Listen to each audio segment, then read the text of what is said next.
오늘 제목은요, 우리가 그리스도의 몸을 이해하고 세우자입니다. 그래서 부제목으로는요, 목장과 공동체를 세우기입니다. 우리가 오늘 본문은 고린도전서 12장, 고린도전서 12장 두 군데를 볼 텐데요. 고린도전서 12장 12절에서 13절입니다. 고린도전서 12장 12절에서 우리가 13절 같이 읽겠습니다. 몸은 하나인데 많은 지체가 있고 몸은 지체가 많으나 한 몸인가 같이 그리스도도 그러하니라. 우리가 유대인이나 헬라인이나 종이나 자유인이나 다 한 성령으로 세례를 받아 한 몸이 되었고 또 다 한 성령을 아시게 하셨느니라. 아멘. 또 한 군데는 우리 골로새서 1장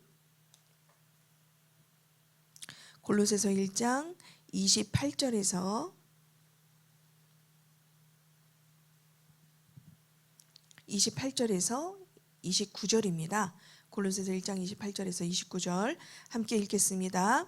우리가 그를 전파하여 각 사람을 권하고 모든 지혜로 각 사람을 가르침은 각 사람을 그리스도 안에서 완전한 자로 세우려 함이니 이를 위하여 나도 내 속에서 능력으로 역사하시는 이의 역사를 따라 힘을 다하여 수고하노라.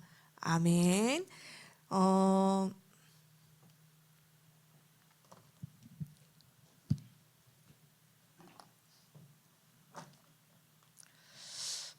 우리가 오늘 다 할지는 모르겠는데요.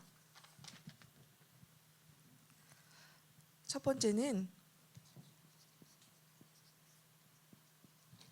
우리 목자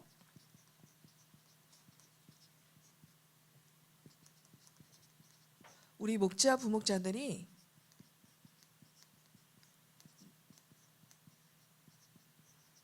먼저 점검해야 할 것들입니다.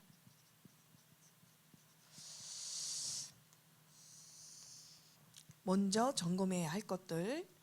그리고 두 번째는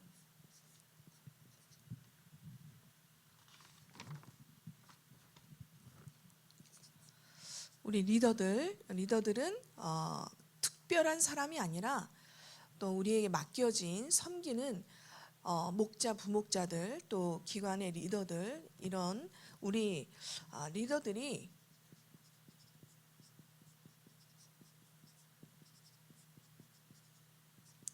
사역하는 실제를 on과 to로 나눠보려고 합니다. 그리고 세 번째로는 실질적으로 우리가 가는 그리스도의 몸을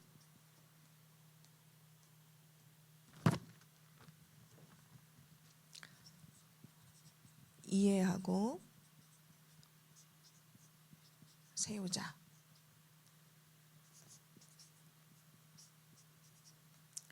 그래서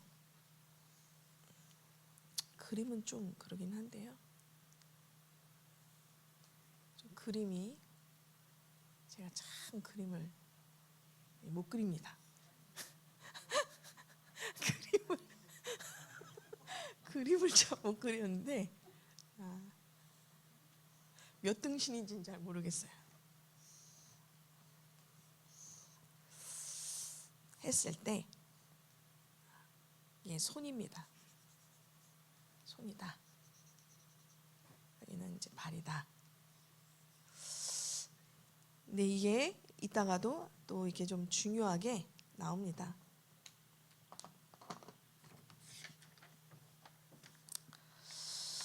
먼저 우리 서로 인사를 나누시기 바랍니다.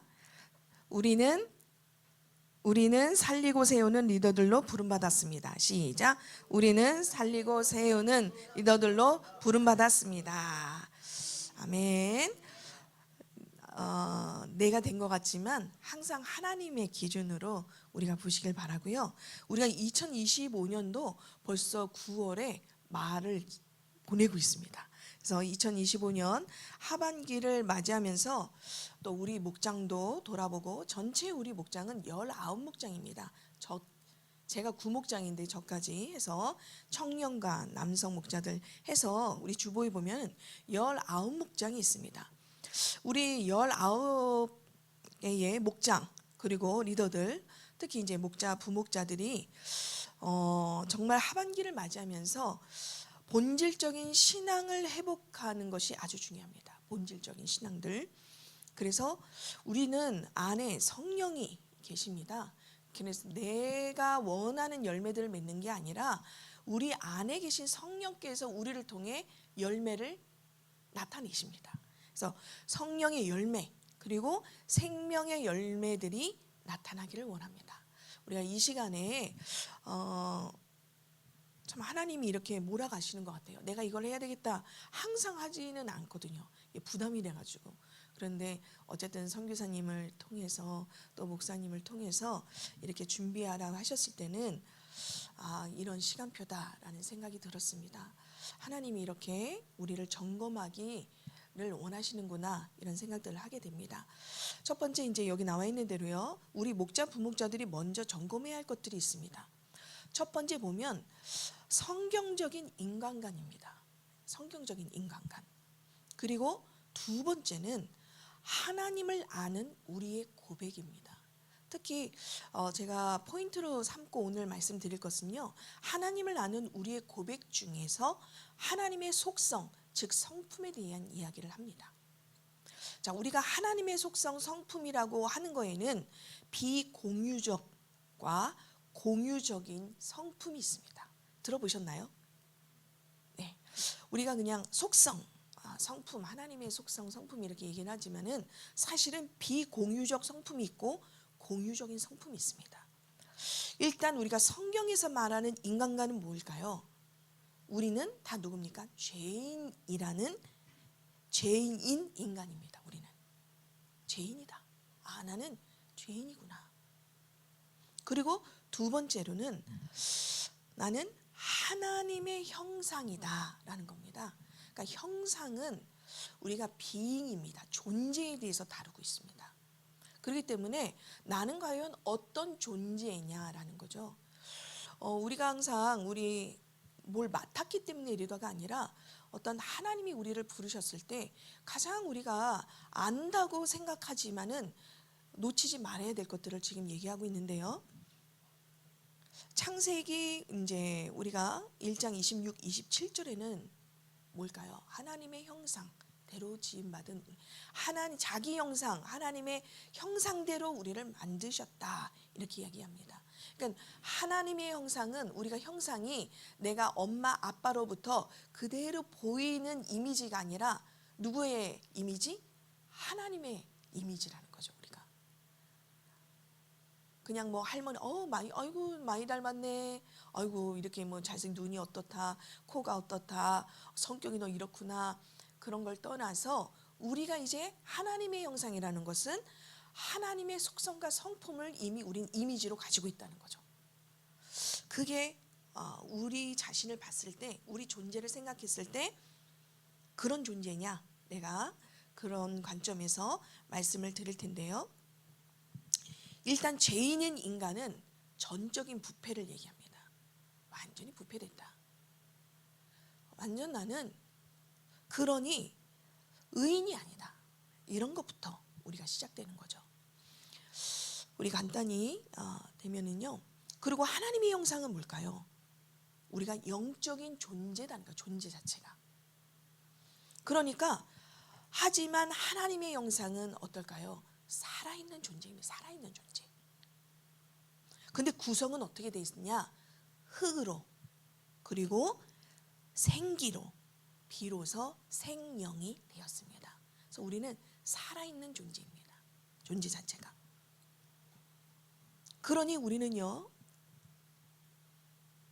영으로 하나님과 교제를 할 수 있다는 겁니다.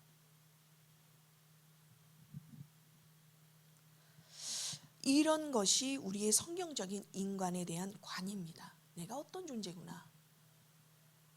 아주 그냥 간단하게, 여기 포인트는 아니기 때문에 우리 이제 목자 부목자들이 먼저 리더들이 점검해라. 나는 성경에서 말하는 나는 하나님의 형상이고 철저하게 죄인된 인간이구나. 전적으로 부패했구나 라는 거죠. 그리고 하나님을 아는 우리의 고백이 뭐가 있어야 되냐. 하나님의 속성 성품으로 비공유적인 것들을 먼저 말씀드린다면요. 비공유적인 것은 뭘까요? 그분만이 고유한 성품을 얘기합니다. 하나님만이 가지고 있는 고유한 성품. 첫 번째, 하나님은 우리가 어떻게 고백해야 될까요? 창조주이시다라는 겁니다. 창세기 1장 1절에도 나와 있죠. 그래서 이 세상이 어떻게 창조되었나, 이 창조에 대해서 우리가 알아야 되겠죠. 이 모든 우주 만물, 생물이 진화해서 점점 자라서 저절로 생겨난 것이 아니다라는 거죠. 창조됐다는 거죠. 하나님이 하나님의 말씀으로 창조되었다는 겁니다. 그래서 로마서 1장 20절에는요. 만물에 분명히 드러났다. 세상을 보면서 그분을 경외하고 찬양하는 것이 마땅한 것이다. 이렇게 내용에 나와 있죠. 그러니까 세상을 창조된 것을 보니까 하나님이 나타낸 겁니다. 그 나타낸 것을 보면서 드러났네. 하나님의 창조하심이 드러났구나. 이거를 볼 수 있죠. 그러니 이런 것들을 보면서 우리도 어떤 조건 때문에 사람을 업신여기거나 차별하는 것은 맞지 않다는 겁니다. 이 만물을 통해서 지으신 창조를 통해서 과연 우리는 어떤 유익과 어떤 자세가 있어야 되냐? 그렇구나. 사람은 존재만으로도 우리가 특별하고 소중한 것이구나. 그래서 어떤 계급적인 거, 사람의 돈 많고 지위적인 것이 중요한 것이 아니라 온 만물을 통해서 하나님의 나타내심을 통해서 하나님의 형상대로 지음받은 나는 그 영적인 것이 특별하고 소중하구나. 그렇게 관을 가지고 보는 거죠. 그리고 세 번째는 영원 불변하십니다. 요한계시록 1장 8절에는 우리가 많이 듣는 것처럼 알파와 오메가입니다. 그리고 네 번째로는요. 전지전능하시다. 이렇게 우리가 고백할 수 있습니다. 하나님의 비공유적 속성이시죠. 요한일서 3장 20절에 우리가 나와 있는 말씀의 내용은요. 모든 것을 아신다는 겁니다. 그래서 우리는 속일 수 없고요. 인간은 아무것도 숨길 수가 없습니다. 그러니 모든 곳에 계시다는 겁니다. 그러니 여기서 부정부패 나올 수 없는 겁니다. 항상 우리가 어떤 관점에서 봐야 될까요? 유익은 뭔가라는 것들을 찾아야 될 텐데요. 우리는 영원하신 하나님을 의지해야 된다는 거죠. 그러니까 전지전능하다는 속성을 우리가 안다는 것은 영원하신 하나님을 내가 의지해야 되는구나 생각되고요. 그리고 핍박과 요동함이 올지라도 이 전지전능하신 하나님을 바라보며 우리가 흔들림 속에서 견딜 수 있다는 겁니다. 그런 하나님의 속성을 통해서. 그리고 이런 것들을 통해서 우리가요 제자의 길을 갈 수 있는 거구나 라는 거예요. 우리가 흔들리는 대로 흔들려 버리면 우리는 그것을 하나님의 속성을 우리가 안다고는 할 수 없는 것이 되겠죠. 어떤 박해나 두려움이 있을지라도 나는 그분의 속성을 알기 때문에 맡길 수 있다는 겁니다. 주님을 경외하기에 우리 성도 간에도 이렇게 봤을 때 복종과 섬김이 있는 거죠. 순종의 성도들 가운데서도 참 이런 하나님의 속성을 알기 때문에, 성품을 알기 때문에 그냥 나는 당신한테 이렇게 따를 수 없어요. 그렇게 난 그런 스타일 싫어해요. 이런 게 아니라는 거죠. 성도를 바라보면서 그런 것들을 우리가 섬김도 있고 돌봄도 있다, 이런 것들을 알 수 있게 됩니다. 그리고 5번째는 무소부재하십니다. 무소부재가 뭐죠? 어디든 계시는 거죠. 우리가 이런 것들을 알면서 우리에게 주시는 유익이 뭘까요? 우리 리더들이나 목자, 부목자들은, 영적인 리더들에게는 나의 경건에 도움을 줄 수 있습니다.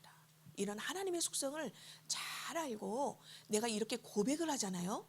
그러면은 일단 우리들이 경건에 도움을 줍니다. 경건한 생활에. 그리고 절망에 빠지지 않아요. 절망이 올 수 있으나 빠지지 않을 수 있습니다. 그리고 하나님의 능력을 우리는 의지하게 됩니다. 빠지지 않는다는 게 뭘까요? 의지하게 된다는 겁니다. 그래서 하나님을 아는 우리의 고백, 하나님의 속성, 비공유적인 것은 하나님은 창조주시다. 하나님은 절대적 주권자이다. 아까 절대적 주권자라는 부분에서 우리가 역대상 다윗의 고백인데요. 29장 10절에서 13절을 우리가 볼 수 있죠.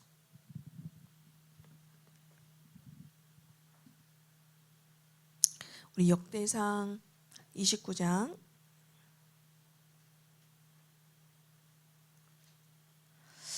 10절에서 13절은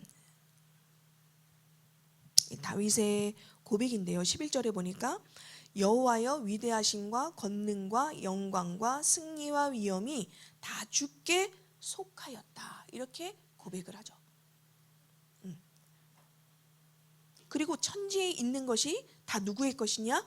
주의 것이다. 이렇게 고백을 합니다. 그러니 여호와여 주권도 주께 속하였다. 이렇게 고백을 하는 거죠. 그러니까 우리의 모든 것에 대한 고백이 뭐냐? 하나님은 절대적 주권자다. 이런 거예요.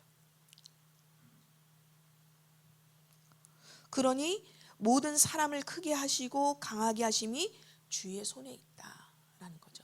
그러니까 내가 조금 손해를 보고 이익을 못 본다 하더라도 거기에 너무 좌지우지하지 않는 신앙이 되는 수밖에 없는 게 이러한 하나님의 비공유적 속성을 우리가 알기 때문입니다. 그래서 우리가 로마서 11장 36절에는요. 로마서 11장 36절에 이는 만물이 주에게서 나오고 주로 말미암고 주에게로 돌아감이라. 그에게 영광이 세세에 있을지어다. 이렇게 나옵니다.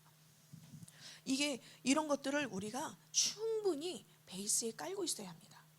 그래서 하나님만이 가지고 계시는 성품, 어떤 것도 인간에는 없는 하나님만이 가지고 있는 고유한 성품, 이런 것들을 우리가 잘 알고 이런 신앙의 고백들이 됐으면 좋겠습니다.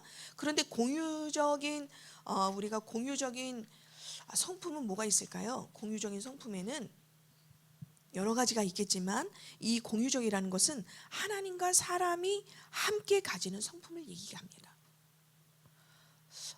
노하기를 더디하신다고 해요. 그리고 죄악을 따라 처벌하지 않으십니다.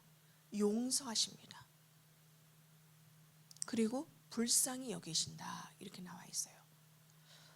이게 하나님과 사람이 함께 가진 성품인 공유적인 성품입니다. 우리가 이런 비공유적 성품과 또 공유적 성품을 잘 알고 이런 것들이 우리의 신앙의 본질이 되시기를 바랍니다. 그래서 이런 것들이 우리가 먼저 우리 목자 부목자들이 점검해야 할 것들입니다. 내 존재가 뭐냐? 혹시 내가 나의 형상이 하나님의 형상이라고 말로만 하는데 아직도 내 자아가 삐뚤어져 있는 이런 깨진 자아상인가? 우리가 한번 점검해 봐야죠. 그러면서 하나님의 성품과 우리가 공유적, 비공유적인 성품들을 잘 알고 누리는 시간이 되길 바라고요. 우리가 두 번째 나눠야 될 건 실제 우리가 리더들이 우리 목자, 부목자만이 아니라 우리 이제 기관장들이나 우리 교회에서 리더로 섬기고 있는 사역하는 실제입니다. 이거를 다루려고 하는데요. 골로새서 1장 우리가 28절, 29절을 아까 읽었습니다. 골로새서 1장 28절, 29절에서는 여기서 나오는 단어가 뭐냐면요. 각 사람이에요. 각 사람. 오늘 우리가 사역하는 실제 중에서 제가 강조하고 싶은 것은요. 여기 28절에도 나와 있는 것처럼요. 각 사람을 권하고 각 사람을 가르침은 이렇게 나와 있습니다. 그것은 우리에게는 영적인 돌봄과 신앙 양육이 아주 중요합니다. 그냥 팽겨쳐 놓으면 안 돼요. 우리에게는 이런 굉장히 영혼을, 특히 목원들을, 그리고 우리 기관의 모든 지체들을 돌봐야 합니다. 영적으로. 그러면서 신앙을 양육해 주셔야 성장되고 성숙되어집니다. 그래서 여기서 각 사람이라는 근거에 따라서 뭐가 되어야 되냐? 1대1 우리가 사역이 돼야 합니다.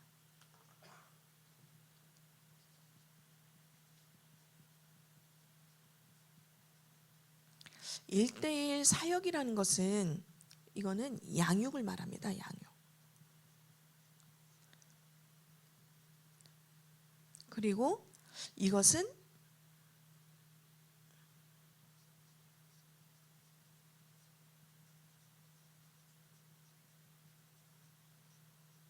이게 꼭 있어야 됩니다. 개인적인 만남.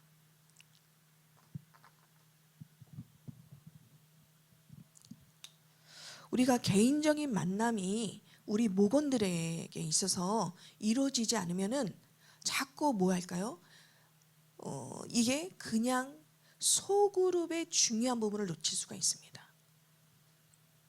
이제는 우리가 1대1이라는 것은 아까도 이제 우리가 28절에 각 사람 얘기를 했잖아요. 자꾸 각 사람 우리가 목원이 한 3명이다, 4명이다, 5명이다 하면은 첫 번째 말씀드리고 싶은 것은 우리가 실제 중에서 1대1 사역인데 양육을 말하는데요.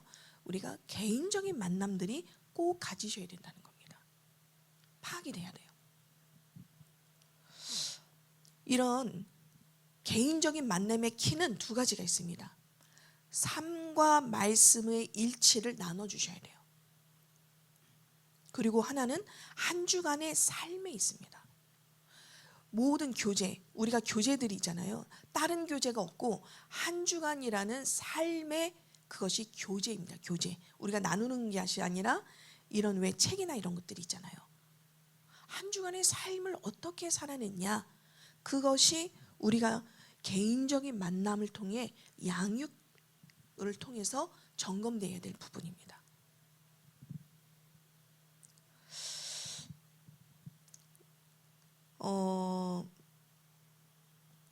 첫 번째 우리가 이제 5가지가 1대1 사역 중에 우리가 양육을 할 때 개인적인 만남을 가질 때 5가지를 얘기 드리고 싶은데요. 첫 번째는 뭐냐? 우리가 교회나 가정과 일터에서 건강한 신앙인으로 사는 것을 말합니다. 건강한 신앙인. 그러니까 신앙은 생활, 삶의 현장에서 결정된다라는 것을 놓치면 안 돼요. 그리고 개인적인 만남을 통해서 한 사람을 돕는 사역을 해야 됩니다.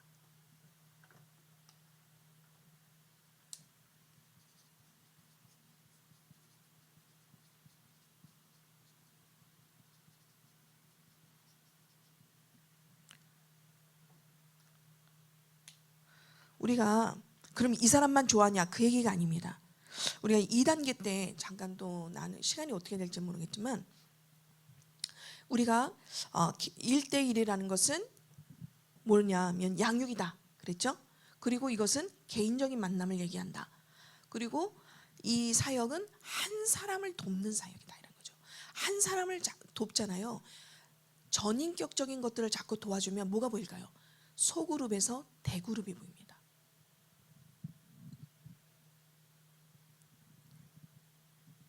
한 사람이 소그룹으로 또 소그룹이 대그룹으로 이렇게 전체적인 것을 볼 수 있는 겁니다. 한 사람에 대한 소중함을 우리 리더들에게는 필수적인 덕목이에요. 한 사람에 대한 소중함을 알아야 합니다. 그러니까 여기서 말하는 한 사람을 돕는 사역에는 이 사람을 붙잡고 계속 뭐도 먹고 어디도 놀러 가고 이런 게 아니라 한 사람에 대한 소중함을 알으라는 거예요. 한 사람에 대한 소중함. 그러니 사랑은 감정뿐만이 아니라는 거예요. 나 이 사람 사랑해. 이 되게 영혼 귀해. 감정만이 아니라 뭐가 있어야 될까요? 수고가 따라야 된다는 거예요. 수고가. 돕는 사역은 수고가 있어야 돼요. 이 조나단 에즈워즈 목사님은 이것을 굉장히 신앙 감정론이라고 해서 이 부분을 아주 다루고 계십니다. 감정이라는 것이 예를 들어서 내가 테니스를 배워야지. 난 너무 테니스 배우고 싶어.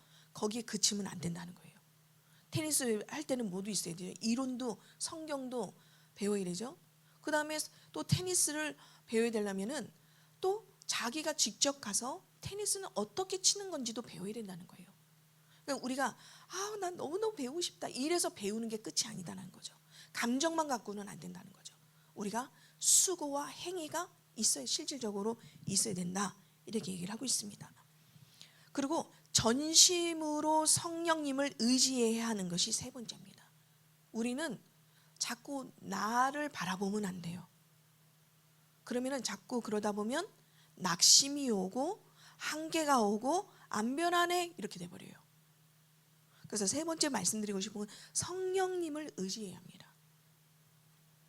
그러면 하나님이 지혜와 능력의 통로로 우리를 사용하십니다.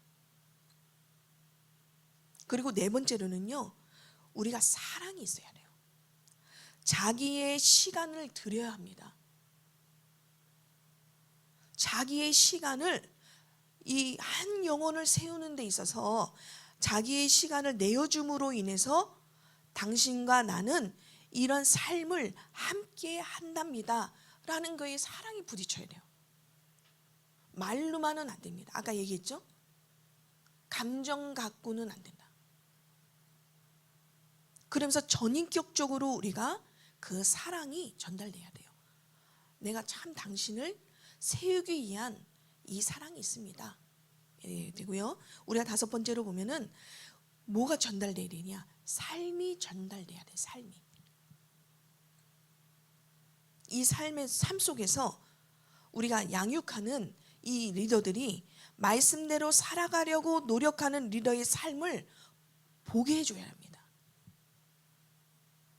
그런데 이거를 목원들이 말씀대로 살아가는 것이 가능한 일이네 이렇게 보여줘야 합니다.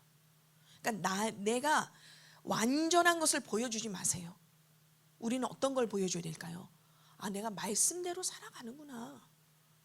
그럼 거기에는 뭐가 따르냐? 실패도 따르고 성공도 따릅니다.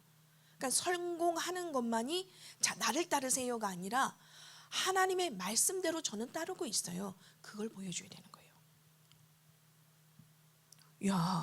하나님의 말씀대로 살아가는 것이 가능한 일이구나. 이렇게 따라오는 우리의 목원들이 또 돼야지. 안 그러면은요, 우리가 삶이 투명하지 못할 때가 있어요.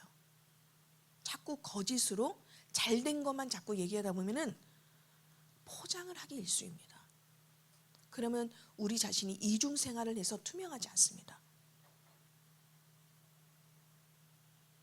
이런 말씀대로 내가 먼저 하나님 앞에 순종하고 노력하는 우리 리더들이 돼야 된다는 겁니다. 그게 우리의 자세예요. 안 그러면 우리는 자꾸 잘 되니까 잘 되면 따라오고 못 되면 숨겨버리고 이런 이중적인 것들로 우리가 나중에는 어떻게 될까요? 자꾸 부담감을 갖고 있게 됩니다. 그러면 사람들이 따라올까요? 어느 날 잘된 게 없네 이런 것만 보여주면 잘된 거에 포인트를 맞춰버리면 따라오지 않습니다. 그래서 1:1 사역 양육의 포인트는 뭐냐? 삶과 말씀을 일치시키는 겁니다. 그리고 한 주간의 삶을 가지고 진솔하게 나눠라 라는 부분이에요.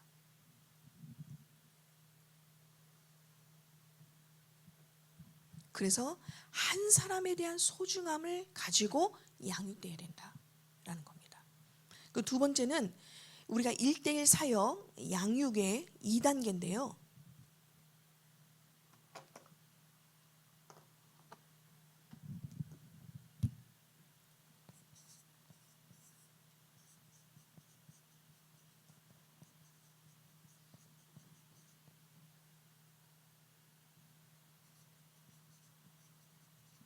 뭐가 필요할까요? 나눔과 해석과 적용이 필요합니다.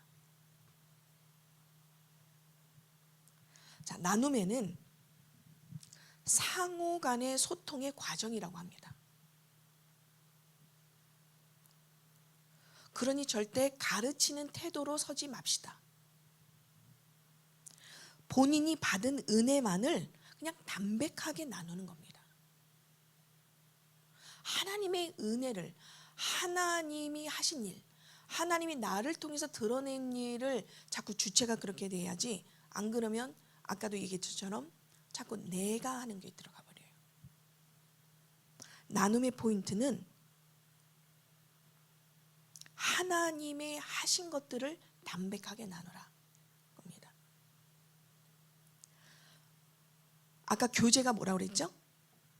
우리가 항상 이 1:1 사역의 양육에 주된 교재는 한 주간이라는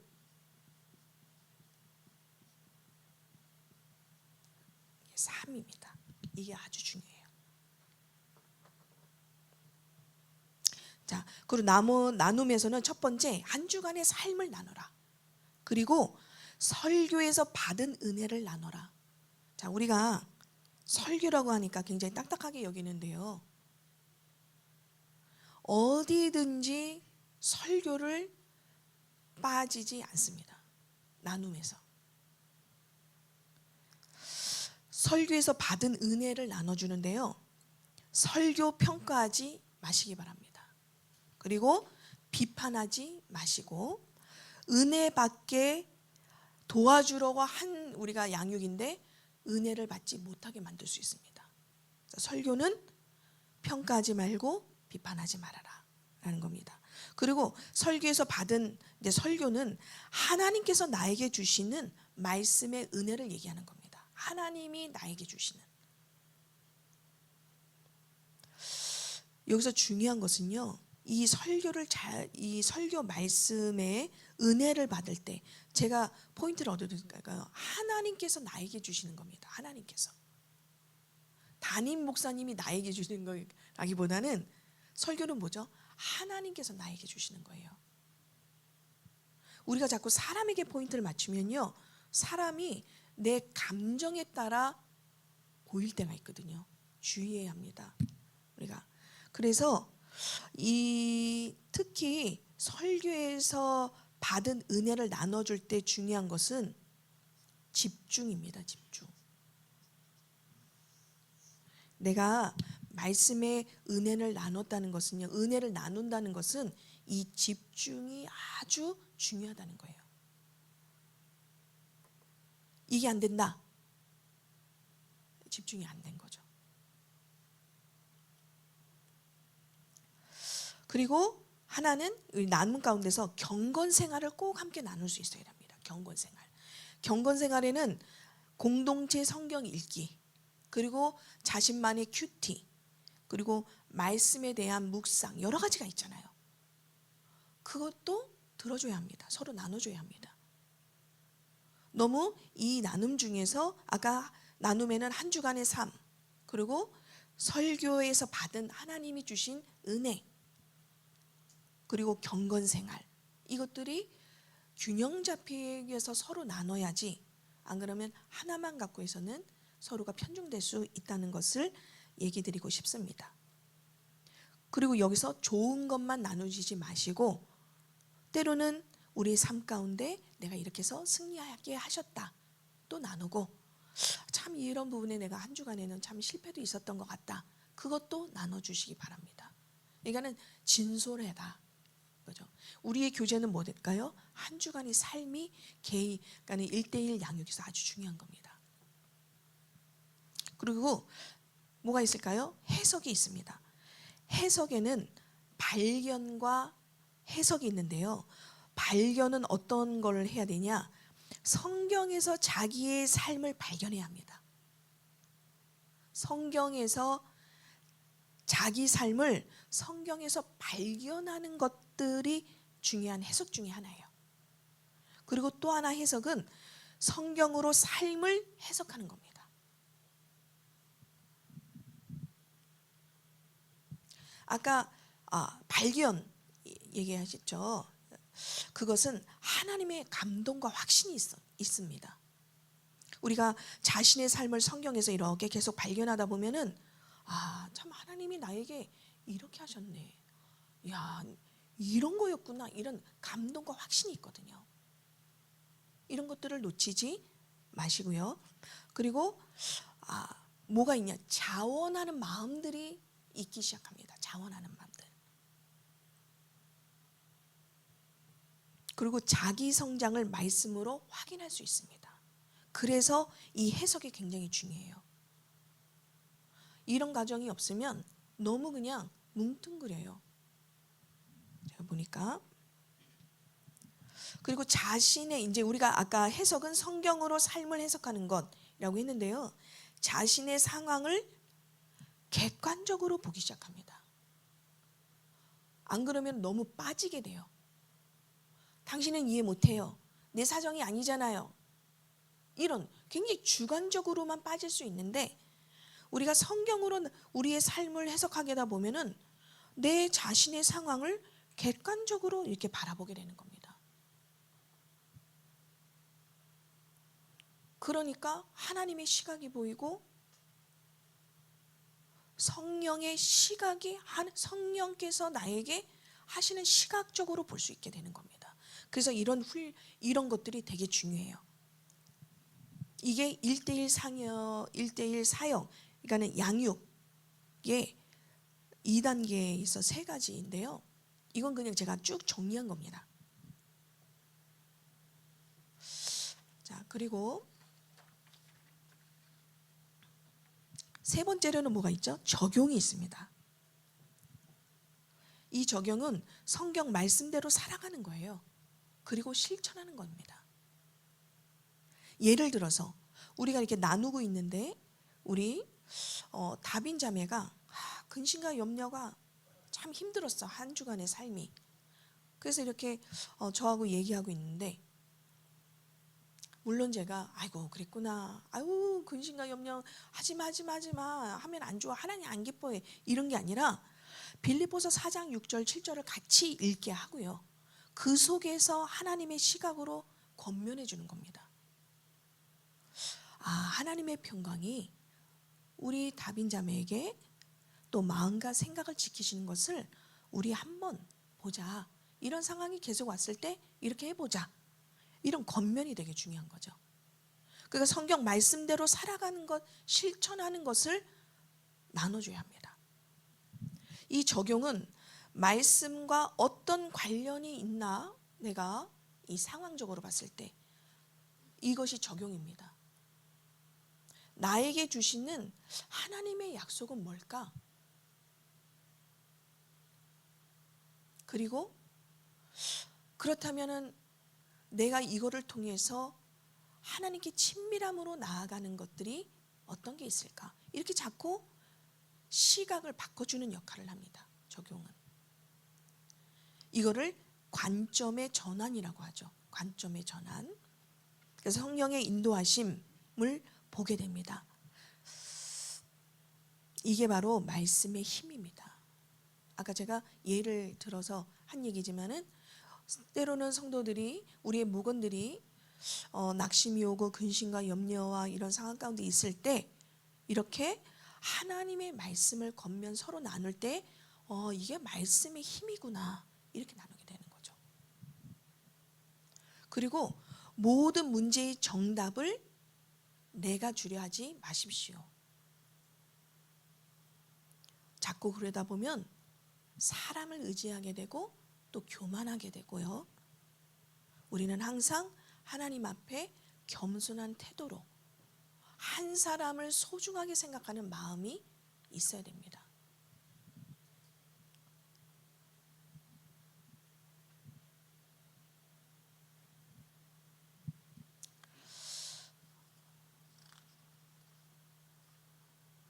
우리가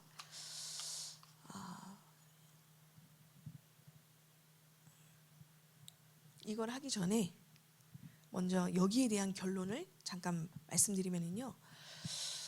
우리가 목장을 실제 사역을 우리는 성령께 의지해야 합니다. 절대 하나님의 사람들이 모인 곳에는 사람의 방법으로 되지가 않아요. 철저하게 우리의 겸손은 어디서 올까요? 아유 나는 부족해요. 아유 나는 몰라요. 이게 겸손 아니거든요. 우리는 성령을 의지하고 항상 말씀에 대한 부분들을 실제를 경험하는 이런 것들이 있어야 합니다. 그래서 성령께 의지하고 우리 리더들이 낮은 자세로 하나님을 경험하는 것을 최고로 여기시기 바랍니다. 네, 그런 분위기가 우리에겐 굉장히 중요합니다. 그리고 영혼을 돌보고 곧 전인적인 돌봄이 일어나야 합니다. 제가 맨 처음에 아까 얘기했는데요. 영혼을 돌봐야 된다. 신앙의 성숙이 있어야 된다. 전인적인 돌봄이 우리에게 중요한데요. 그거는 전인적인 돌봄은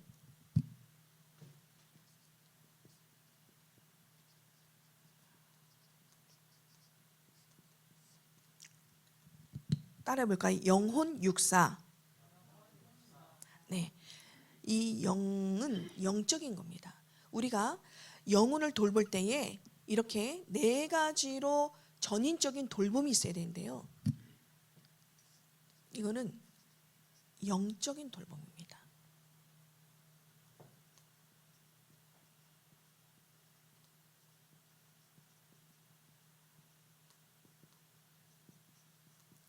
우리가 전인적인 돌봄 네 가지인데요. 영혼 육사인데 이 영은 영적인 겁니다. 이 영적인 거 아주 중요한 것은 하나님과의 관계예요. 하나님과의 관계. 내 관점이 그리고 사명이 비전을 다뤄줘야 합니다. 그리고 이 혼은 심리적인 걸 얘기해요. 심리적인 거. 심리적인 거에는 뭐가 있냐면은 요즘 주된 많이 생각하는 것이 뭘까요? 그 지금 주된 생각이 뭔지를 체크해 주셔야 돼요. 말하는 거를 쭉 생각을 들어보면 돈 이게 있고요. 외모일 수가 있고요. 그리고 나는 너무 자기 비하, 자기 낙심, 절망, 그리고 연예인 막 이런 것들이 지금 하여튼 생각이 있습니다. 심리적인 거예요. 그리고 감정은 어떠한가? 감정. 화가 굉장히 나 있다든가 그리고 뭐만 하면 굉장히 분노가 먼저. 그러니까 이런 감정이 되게 중요합니다. 지금 요즘 주된 감정을 감정을 가지고 있는가? 그리고 스트레스를 어떻게 다루고 있는가도 우리가 좀 얘기를 나눠줘야 돼요. 먹는 거라든지 뭐 이건 또 나오겠지만 그래서 이제 육체적인 거에는 우리가 이제 육은 육체적인 겁니다. 여기는 건강, 우리가 건강적인 것도 이렇게 전인격인 돌봄에 들어가요. 이 사람 굉장히 뭘 하고 싶은데, 하나님의 관계도 하고 싶은데 자꾸 이렇게 건강이 힘이 드니까 이게 자꾸 예배도 못 나오겠다, 아프다, 이런 면역 체계가 망가졌다, 이런 것들이 있잖아요. 그래서 이런 육체적인 건강 상태, 요즘 건강 상태, 음식을 뭘 먹는다든지, 그리고 운동을 뭘 한다든지, 휴식을 취할 때 뭘 가지고 취미와 휴식을 취하는지, 이게 전인적인 돌봄에 아주 중요합니다. 그리고 이거 사는 사회적인 거예요. 사회적인 거. 이 사회적인 거에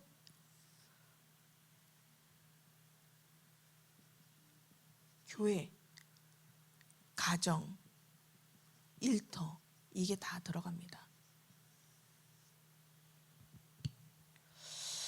여기서의 상황,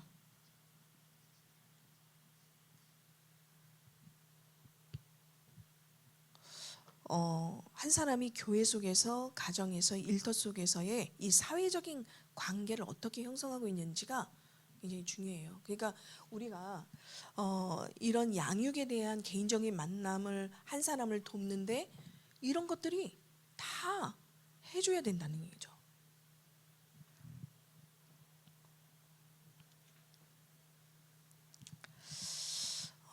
우리가 이런 개인적인 돌봄, 이런 전인적인 돌봄들이 일어나서 우리가 건강한 신앙인들이 세워지기를 바랍니다. 이제는 한 사람이 이런 성숙함으로, 또 소그룹으로, 대그룹으로 확장되고 확산되어져야 되는 것이 우리에게 굉장히 지금 중요합니다. 그냥 이 상태로 나누고 머무르고 우리의 게으름 때문에 성장에 대한 점검들이 없고 이런 돕는 것들이 없다면 정체되어 있기 쉽습니다. 그래서 한 사람의 영혼들을 1대1로 개인적인 만남을 통해 또 굉장히 한 영혼을 소중하게 생각하고 세워주고, 정말 이런 전인적인 돌봄에 대한 우리의 생각을 가지고 우리가 돌아보는 이런 은혜와 힘과 역사가 있기를 바랍니다.